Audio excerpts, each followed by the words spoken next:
আসসালামু আলাইকুম দর্শক। এখন বর্ষার মৌসুম, আর এই মৌসুমে এরকম কচি কচি মিষ্টি কুমড়ার শাক পাওয়া যায় সব জায়গাতেই। তাই আমি বাজার থেকে এক মুঠ মিষ্টি কুমড়ার শাক কিনে নিলাম, আর এর সাথে এখনকার নতুন কাঁঠালের বিচি দিয়ে ঝাল ঝোল রান্না করব, আর এটি আপনাদের সাথে শেয়ার করব। তাই অনুরোধ রইল ভিডিওটি না টেনে পুরোটা দেখার। এটা খেতে কেমন?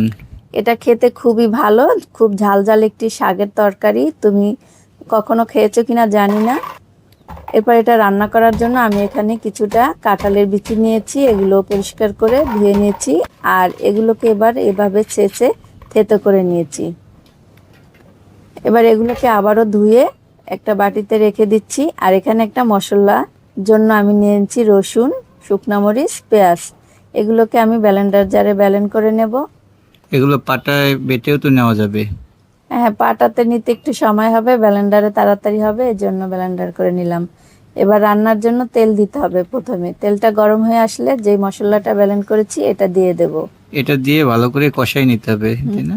হ্যাঁ, এরপরে এখানে হলুদ, লবণ একসাথে দিয়ে দেব, দিয়ে এটাকে ভালো করে কষিয়ে নেব। আর যে কাঁঠালের বিচিগুলো নিয়েছি, কষানোর পরে বিচিগুলো দিয়ে এটাকে আবারও কষিয়ে নেব। এর সাথে দিয়ে দেব কাঁচামরিচ। ঝালের পরিমাণ কতটুকু দিতে হবে? ঝালটা যে যতটুকু খাবে, একটু ঝালটা বেশি হলেই ভালো হয়। এগুলো ভালো করে কষানোর পরে এবার শাকটা দিয়ে দেব। শাকনা দিয়ে ঢাকনা দিয়ে একদম পুরোপুরি কষিয়ে নেব। কষাতে কষাতে একদম শাকগুলো মজে এইভাবে চলে আসবে।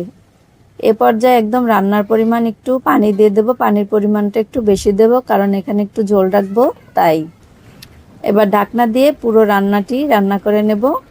রান্নাটি হয়ে আসলে কিছুটা ধনেপাতা দিয়ে 5 মিনিট দমে রেখে দেব।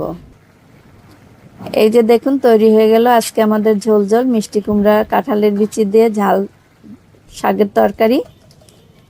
আর এটি কেমন হয়েছে অবশ্যই বাসায় খেয়ে কমেন্ট করে জানাবেন।